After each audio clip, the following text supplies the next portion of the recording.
Hi, it's Tom here from Running Physio. Today I want to talk to you about a case study, a great runner that I was working with recently who we managed to progress from shin pain, which we thought possibly may have been a stress fracture, all the way back to completing an Ironman. So I thought it might be quite a nice opportunity to talk through some of the key principles when we're managing running injury here. So we're going to talk a little bit about things like differential diagnosis, balancing risk versus reward, the return to running process, and then how do we get someone back to that level in terms of racing. Stuff that's not really covered a great deal in the research, so we're going to talk through a real life example of this today. If you'd like to learn more about running injuries and help you get great results with your runners, do check out our free videos. We've got some great resources. Put the link there for you. We've got videos on iliotibial band syndrome and tendinopathy, lower back pain, loads more. Do check those out. So we'll start by talking a little bit about this case study. A runner who very kindly has given me permission to share his story with you.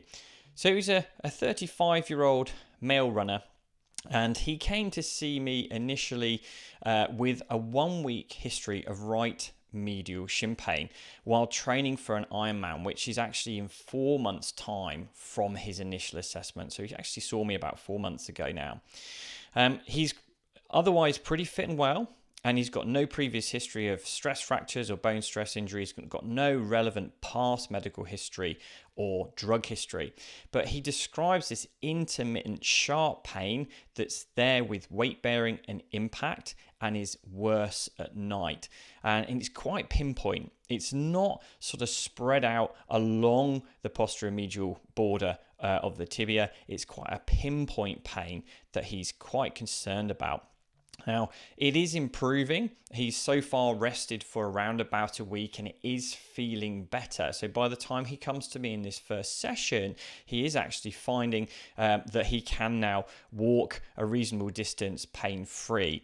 So the concern in his mind is he has this Ironman coming up in 4 months' time.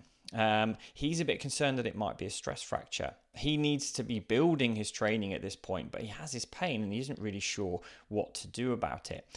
So in this first session then, on our mind is going to be diagnosis and differential diagnosis. A few things we're thinking already: the pinpoint nature of the pain, the fact that it's a specific area, does make us think it's perhaps a little bit more likely to be a stress fracture versus medial tibial stress syndrome, which typically spreads out over at least 5 centimeters along that posterior medial tibial border. The presence of night pain as well is a feature we see with stress fractures. So we're thinking possibly it could be a stress fracture, it could be medial tibial stress. If it is a stress fracture, my suspicion is it's relatively low grade because he's able to walk up to 1 kilometer pain-free. And when we test him within the session, he can actually jog on the spot for a minute pain-free as well. There's no obvious swelling or bruising. So we're thinking at this point, possibly a very low-grade medial tibial stress fracture, possibly some medial tibial stress syndrome, but perhaps a little bit atypical in terms of that pain presentation.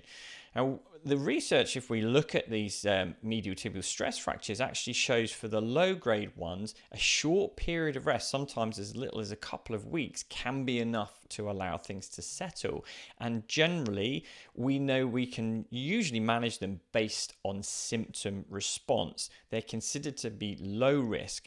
So research like Wright et al. Would suggest we don't need to rush off for any urgent imaging or MRI, X-ray, etc. We can manage based on symptoms. Now, of course, this is always going to be individual specific, so you really need to consider each case on its own merits, especially with imaging.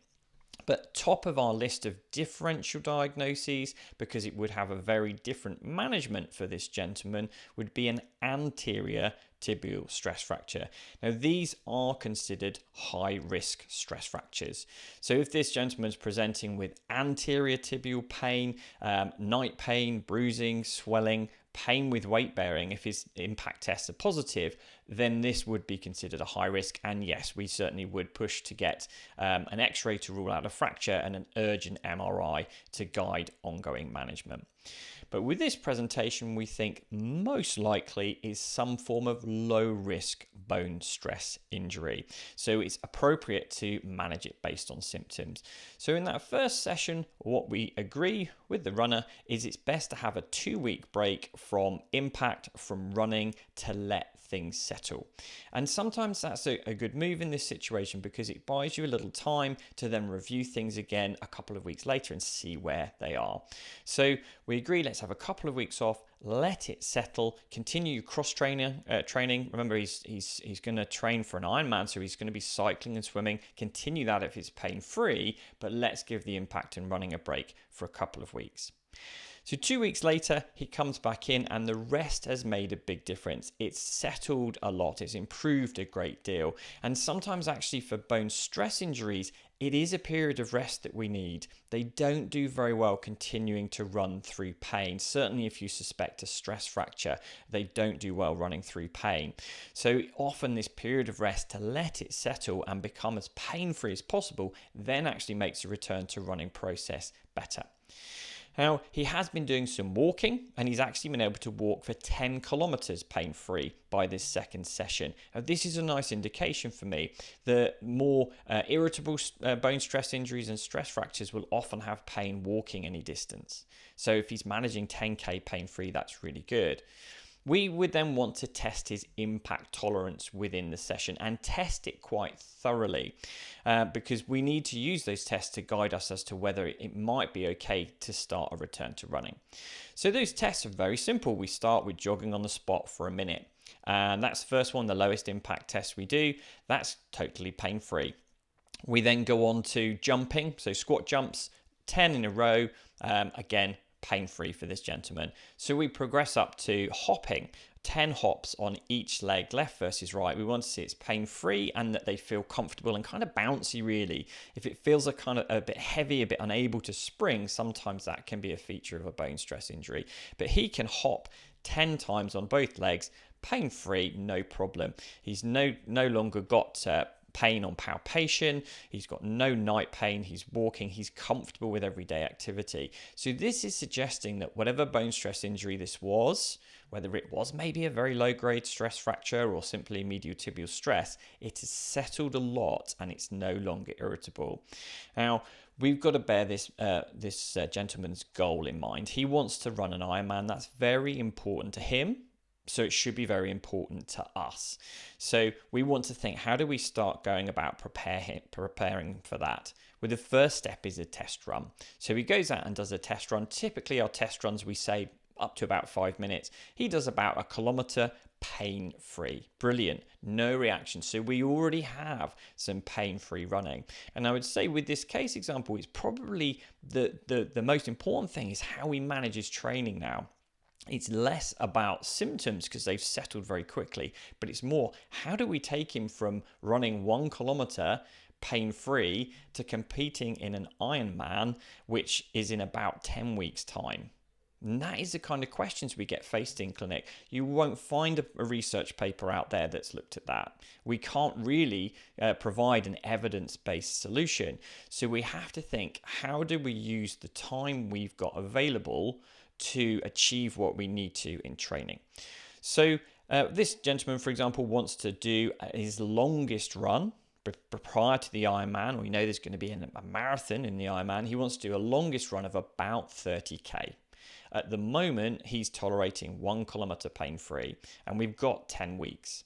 So this one of the second points we're going to give you here is use the time that you've got to cover the distance you need to cover. And it just comes down to maths. If we've got to increase to about 30 kilometers in 10 weeks, we're going to probably do that through increasing by roughly 3K per week. So we're going to use the time to progress.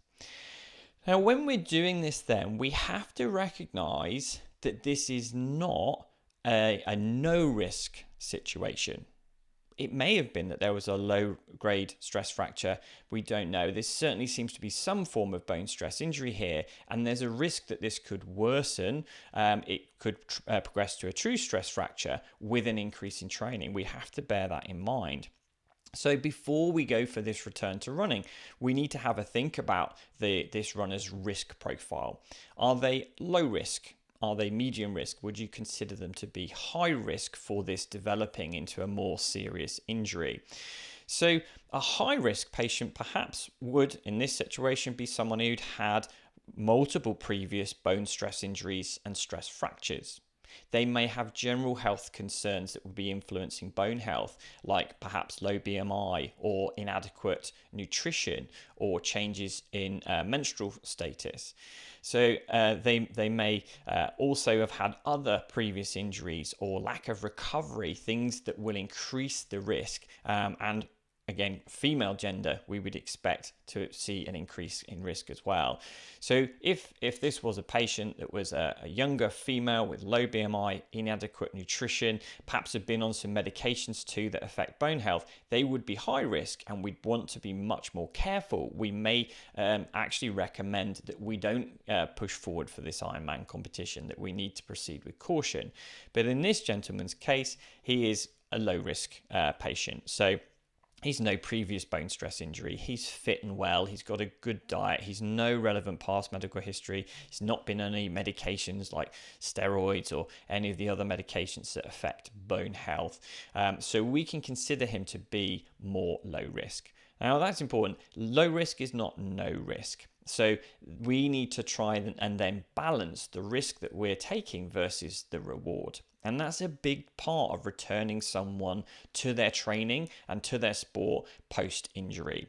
It's something we need to do with the patient and involve them in the decision-making process. So they need to be aware of some of the risks and be happy to sit with a little bit of risk. So this gentleman was happy to try to push towards this Ironman distance, but knew there was likely to be some risk of flare-up in doing that. But that's balanced out with the reward of getting to compete in such an important event for them. So something to consider with your runners. How do we minimize the risk? For example, by doing a very graded return to running, replacing some running with cross-training perhaps, and optimizing recovery so that we can then maximize the reward to get them to that race and to the level that they want to get to. And then we discuss it with the patient and help them make an informed choice. It's not me telling a runner what to do. It's the runner having the information, discussing with us and choosing. So this gentleman chose to go for it, to give it a try, to see if we could get from 1K to 30K in a 10-week period. So then we plan how we do it. Well, we went really simple with it. So we said, well, let's increase by 1K per run and have 3 runs per week. So week 1 was really simple, 1K, 2K, 3K. Following week, 4K, 5K, 6K. None of this stuff has to be overly complicated. His priority is the distance. He's not worried about doing high intensity work, so we can focus really on just building that distance. So we agreed that we'd build up just in that way, adding a K per run, doing 3K per week, 3 runs per week rather, until we got to 10K. Now, once you're getting to this kind of distance for this runner, we don't want to just keep tacking on extra volume to every single run. We need to now start to have a bit of structure in his training. So we agreed once we'd hit that 10K point, that was kind of our medium-term goal, we would then have a 10K run, a shorter 6K run, and a run at the weekend, starting at about 10K, that we're going to add distance to. We still need to go up by that 3K a week though. So that's the run we're going to tack on 3K per week. So he's going to go from 10K to 13 to 16 and gradually progress through with that long run until that long run hits about 30K and keep those other 2 relatively short. And that worked really well with this gentleman. He was able to build up that long run distance really nicely in time for this Ironman competition. So a few key points to take away so far. Think about that differential diagnosis, particularly try and rule out something high risk such as anterior tibial stress fracture. Think about the runner's risk profile, and that includes their past medical history, general health, and drug history and things as well. Try and balance out that risk versus reward with the runner. Reduce the risk where you can to maximize the reward from training, and then help them make an informed choice about this, give them the information available to choose whether they want to go for it. And of course, as you go through, they're continuing to reason through how things are going. If they're having a big flare in their symptoms, they may choose to back off. They may realize they can't do that event. They might just want to modify their training a bit. So we've got to kind of monitor things as we go. Now, naturally, with a runner who is training for an event that's very important for them, they are often going to be anxious. They're going to be looking out for symptoms, any hint of shin pain, anything like that. They're going to be worried about it because this is something that's important to them. And if you're a runner yourself, you'll be able to empathize with that. So it can be helpful to do what we often call safety netting. Give them the clear signs and symptoms that actually do warrant a change in training or do warrant them reaching out for us for extra support. It's almost sort of saying these are the things we need to be concerned about. And if we're not getting any of these, we're fairly comfortable to proceed. So for this gentleman, that would be anterior shin pain, because that can be an anterior tibial stress fracture. It would be pain with walking, because that tends to show a deterioration of bone stress injury if you're now getting pain with walking. It would be swelling and bruising and night pain. So if he's getting any of these symptoms, let us know straight away. We can bring you in for a review and we can see what we need to do about it. But in the absence of those symptoms, we're less concerned because we're not seeing signs that this is a situation that is worsening. So we can put that in place. That can give people some comfort to know, okay, as long as we're not getting any of these things, we're doing okay. So we built up towards this long run of 30k. He did do very well. He did have one flare up, but we were able to manage it by using a little bit of cross training for a week to let it settle and then get him back on his target. And that brings us to another key point with this is while people are in this training phase, we do need to support them with their progression. And actually that doesn't need to be seeing them all the time if they're pain-free, but actually just staying in contact, being available via email, via the odd telephone call or Zoom meeting. It's, I think, an important part of what we do to try and support people between sessions and to be available when they need us. And it often, again, helps with their confidence and anxiety to know, actually, I've got my therapist at the end of an email, the end of a telephone call. They can help with this. Now, it might surprise you to know that we didn't do a lot of rehab exercises for this gentleman. Now, my reasoning here was, and I'm a big fan if you listen to me regularly, I love my rehab exercise, I love trying to build strength and conditioning, but my reasoning here is we have a runner who's trying to fit in cycling, swimming, and a build of running. There's going to be fatigue there. Fatigue, we think, is a part of bone stress injuries. The muscles are fatigued, then we see more stress on the bone potentially. So my thinking is if I'm throwing in 3-4 different exercises to try and really build strength, whilst he's also trying to build his running and cycle and swim, I think that may well just upset the apple cart. And when we tested him, generally he was fairly strong. So I was happy to say, let's not worry too much about squeezing yet another thing in. Let's prioritize the build up in your running. So he did really well. He built up his running really well, and then we ended up with a last minute concern, and this is really common. It's sometimes called maranoia or a taper tantrum. That when you're tapering in the last week or two before an event, something starts to hurt. You get a bit of taper tightness, and runners will often be really worried. What does this mean? In his case, I think he had a bit of a tight calf in that final week. And runners will often think, well, I need to squeeze more runs in. I need to boost that fitness. So we want to help reassure them in those situations. Look out for any signs and symptoms to be concerned about. But for the most part, if there are no signs and symptoms that you're concerned about, there's no evidence of serious injury, as there normally isn't in these situations, it's just encouraging them, telling them that it's likely to be a bit of muscle tightness that will settle quickly, and reassuring them they don't need to squeeze more runs in that final week. Less is more. That taper is to reduce fatigue, so we almost want to hold them back a bit so that they've got that energy. They're desperate to go on race day, and they're not trying to squeeze in yet one more run before they go. So there's a happy end to this story. He went off and completed the Ironman, did really well. He sent me a video actually. He danced a little jig as he crossed the line, which I must admit I was very impressed with. I know I wouldn't have the energy to do that after completing an Ironman, but we were able to successfully take him from shin pain, possibly a low-grade stress fracture, up to completing an Ironman pretty much pain-free in a 10-week period. And hopefully this video has given you some indication of how you might go about doing that.